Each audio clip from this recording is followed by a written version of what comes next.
اس کے بعد ایک حدیث سنا دیتا ہوں، صرف ایک حدیث پہ عمل کر لو، ساری دنیا بھی آپ کی، آخرت بھی آپ کی۔ میرے نبی نے فرمایا اربع من کن فیہ ما ضرہ ما فاتہ من الدنیا، چار باتیں مجھ سے لے لو، دنیا بھی تمہاری، آخرت بھی تمہاری۔ صدق حدیث، ہمیشہ سچ بولنا، جھوٹ نہ بولنا، ہمیشہ سچ بولنا، جھوٹ نہ بولنا۔ حفظ امانت، کسی کو دھوکہ نہ دینا، کسی کو دھوکہ نہ دینا۔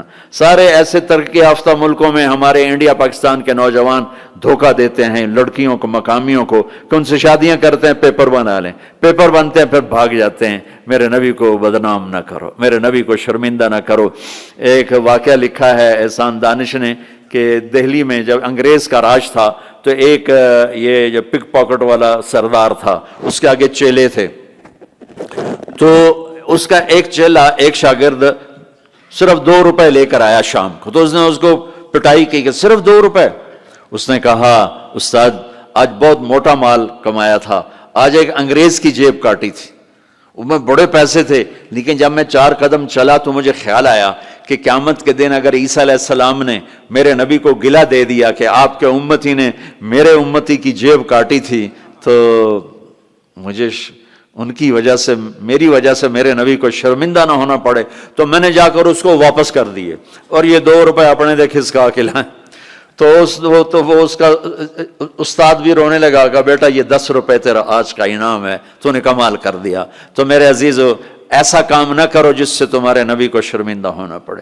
یہاں رہتے ہو صحیح طریقے سے پیپر بناؤ، غلط طریقے سے پیپر مت بناؤ، ٹیکس چوری مت کرو، ٹیکس کی چوری کے لیے ہیلے بہانے جھوٹ مت کرو۔ مسلمان سچ بولتا ہے، جھوٹ نہیں بولتا، مسلمان دھوکہ نہیں دیتا، دیانتداری سے کام کرتا ہے۔ 4 ٹکے بچا کر کیا کر لو گے؟ جھوٹ تمہارے چہرے کی لعنت بن جائے گا، قیامت کے دن کی سیاہی بن جائے گا۔ اور میرے نبی نے فرمایا جو دھوکہ دیتا ہے وہ میری امت سے خارج ہو جائے، من غش فلیس منا، جو نماز نہیں پڑھتا میری امت سے خارج ہو گیا، یہ نہیں کہا۔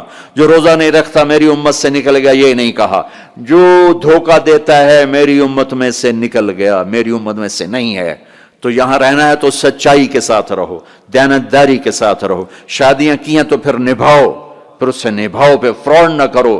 ایک دن آنے والا ہے تمہیں اللہ کے سامنے کھڑے ہونا ہے، تمہارے دھوکے فراڈ سارے کھول کے اللہ تعالیٰ الگ دکھا دے گا، اور اس دن شرمندگی ایسی ہوگی کہ کہیں چھپنے کی جگہ بھی نہیں ملے۔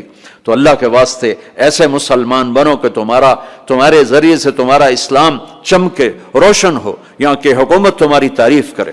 یہاں کی حکومت تمہیں کتنی مذہبی آزادی دے رکھی، کتنی آسانیاں دے رکھی ہیں، تو ان کے ساتھ چیٹنگ مت کرو، ان کو دھوکہ مت دو، ان کے ساتھ فراڈ مت کرو، ان کا ٹیکس نہ چوراؤ، ان کو پورا ٹیکس دو، جتنا وہ تمہارا بنتا ہے سارا دو، اللہ تمہیں یہ تمہارا صدقہ بنے گا۔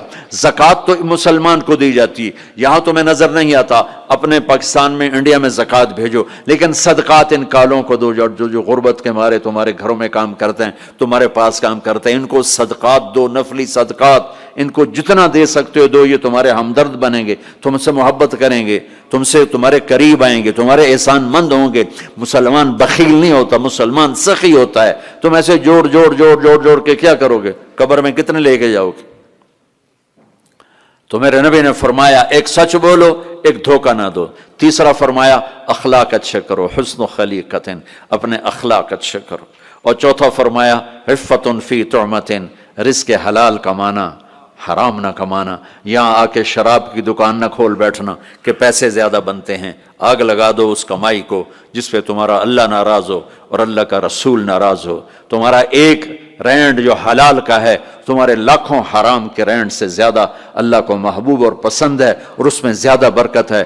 حرام کھا کے نہ کوئی سکھ کی نیند سوتا ہے، نہ سو سکتا ہے، اللہ کو بھولا کے نہ کسی نے چین پایا ہے، نہ پا سکتا ہے۔ یہ 4 باتیں آپ لے لیں، میں لے لیں، تو ہماری زندگی یہ بھی خوبصورت، وہ بھی خوبصورت۔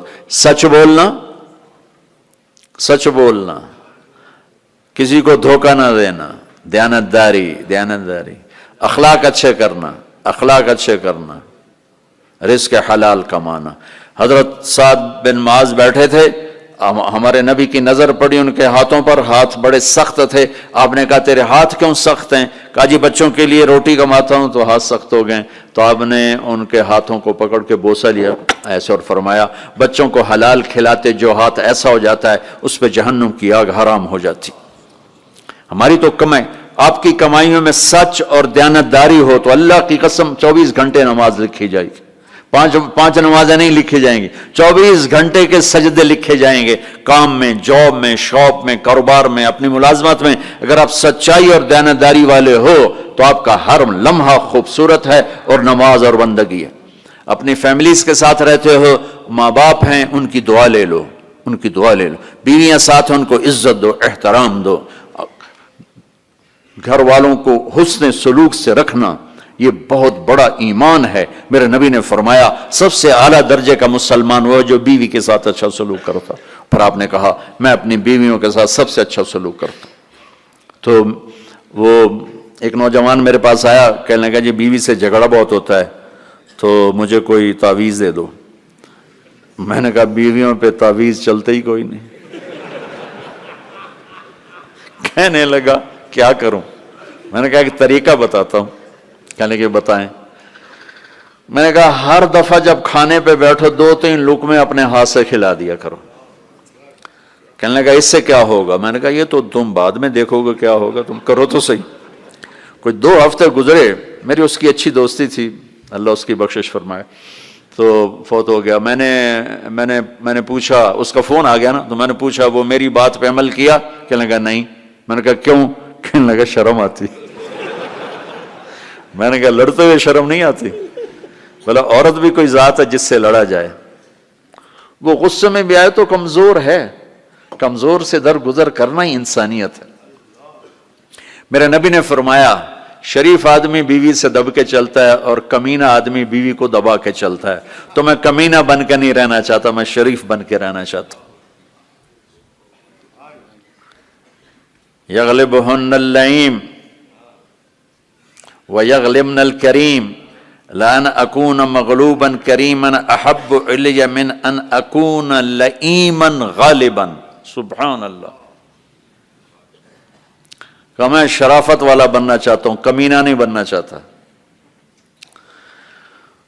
میں نے کہا تمہیں لڑتے ہوئے شرم نہیں آتی؟ گاما پہلوان پنجاب والوں نے سنا ہوگا، بہت بڑا رستم تھا. وہ پارٹیشن کے بعد پاکستان آ گیا لاہور، تو سبزی لے رہا تھا تو بھاؤ تاؤ پہ کوئی ہو گیا جھگڑا، تو وہ دکاندار کے پاس گلاس، اس نے گلاس اٹھا کے مارا گامے کو، اس کے یہاں لگا، خون نکل آیا.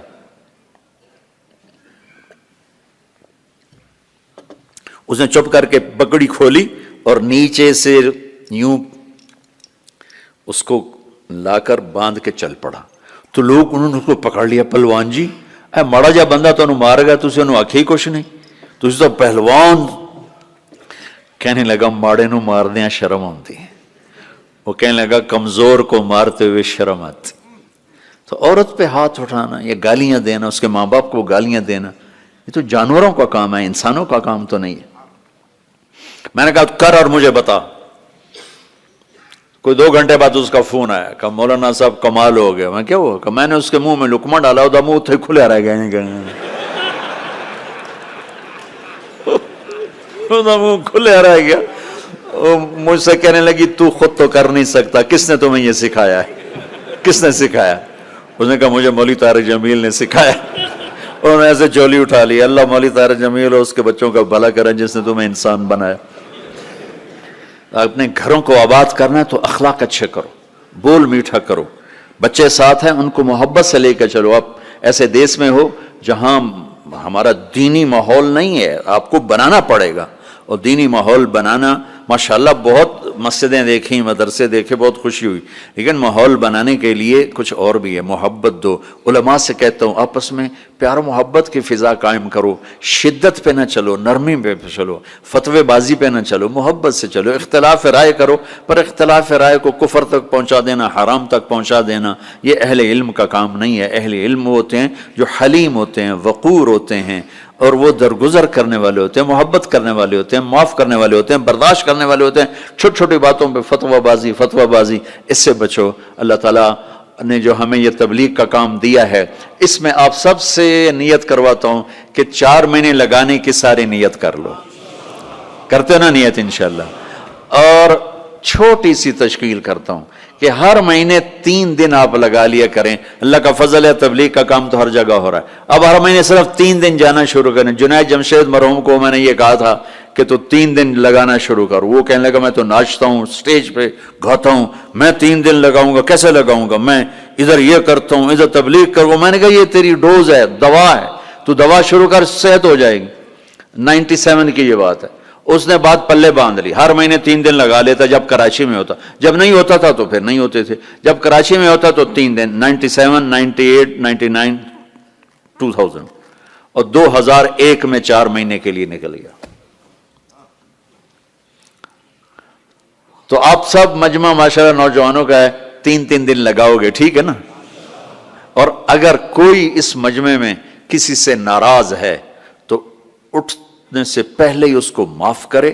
اگر یہیں موجود ہیں تو گلے لگے، اور وہ موجود نہیں ہے تو وہاں جا کے اس کے گلے لگ جائے اور اس سے معافی مانگ لے. معافی مانگو گے اللہ آپ کو معاف کرے گا. کسی 2 مسلمان کا آپس میں بائیکاٹ نہیں ہونا چاہیے. کسی 2 مسلمان کا آپس میں بول چال بند نہیں ہونا چاہیے. بیوی سے ناراضگی ہو تو بیوی سے صلح. پتہ کیا نتیجہ نکلتا ہے؟ جب آدمی بیوی سے صلح کرتا ہے تو اللہ اس پر اتنا خوش ہوتا ہے ان کے پچھلے سارے گناہ معاف کر دیتا. تو سارے بھائی نیت کرتے ہو نا؟ لگاؤ گے نا 3 دن.